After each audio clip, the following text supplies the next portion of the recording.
Hey class, this is Katrina Berg. I wanted to take a couple of minutes to give you some highlights for this week's assignments and reading and just touch base with you.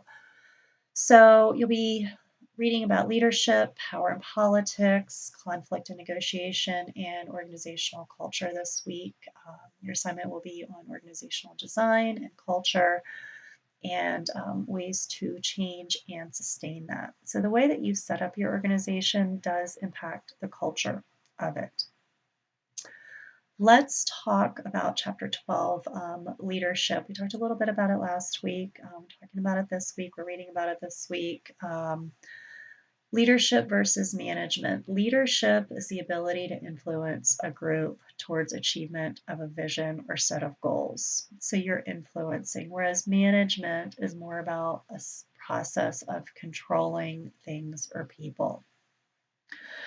So these roles will be in an organization. Different people will play these roles, and the manager will sometimes also be the leader, but not necessarily that they will be together at the same time. They may be separate and independent. So again, take a look around your organization, see what's happening with management, see who's leading, see who's doing both. Influencing is something that a leader does, whereas a manager is going to be more of a controlling factor.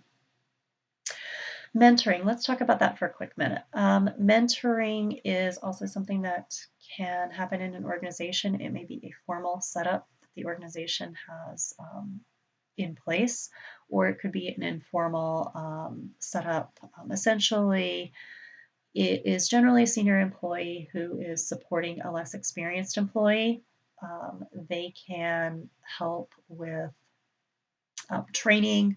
They can help with certain areas of interest, just understanding one's life experience, company experience, and so forth.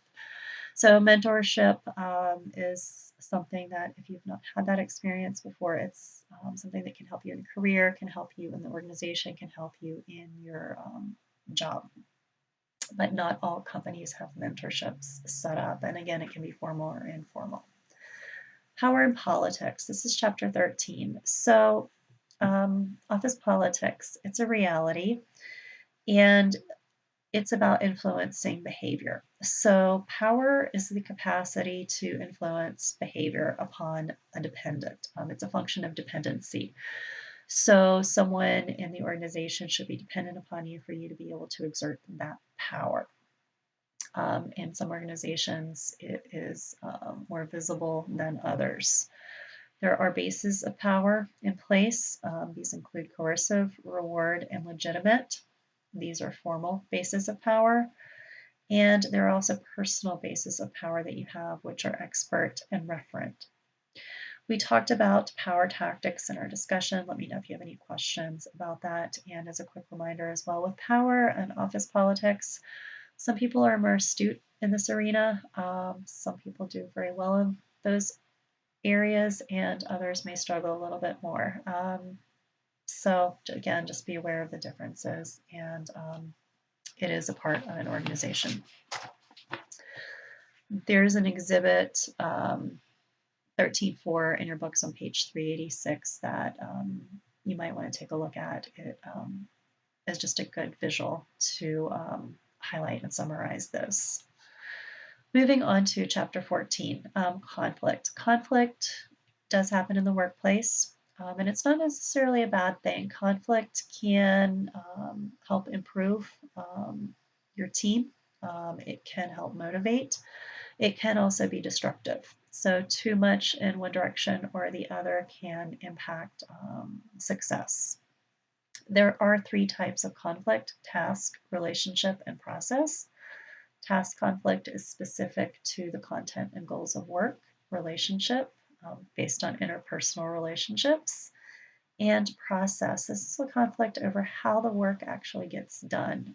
There may be differing opinions and differing roles in that. Another way to understand conflict in the workplace is consider the locus of where it occurs. So where is the conflict happening? Is it happening between 2 people? Is it happening within a group, or is it happening between teams or between groups? So again, considering where it's happening. There is a conflict process. You have potential opposition as stage 1, cognition and personalization as stage 2, intentions as stage 3, behavior as stage 4, outcomes as stage 5. There's an exhibit in your books also on page 404, exhibit 14.1, that is suggested to take a look at. Moving on to negotiation, now that we've talked about conflict, negotiation is also something that happens regularly in the workplace.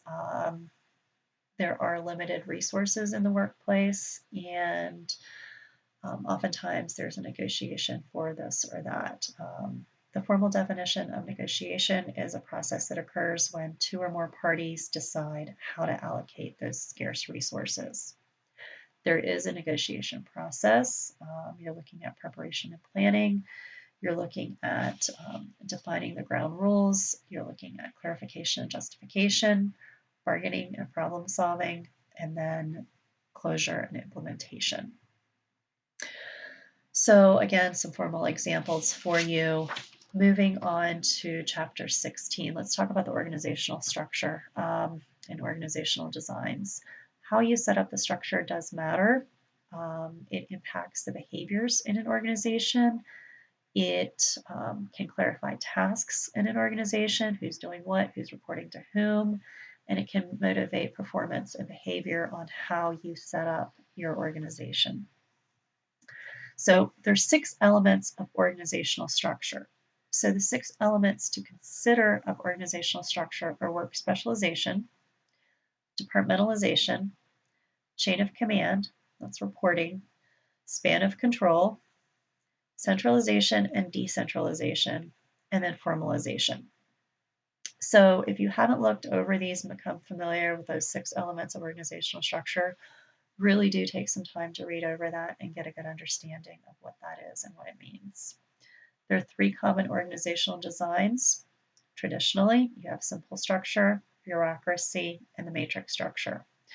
And today, and more recently, we've identified the virtual structure or the virtual design and the boundaryless design. Virtual design obviously is even more relevant today, and get an understanding of what structures work for what organizations, and if organizations are pivoting more and more to virtual. That's it for me, class. Let me know if you have any questions, and make it a great week. Thanks.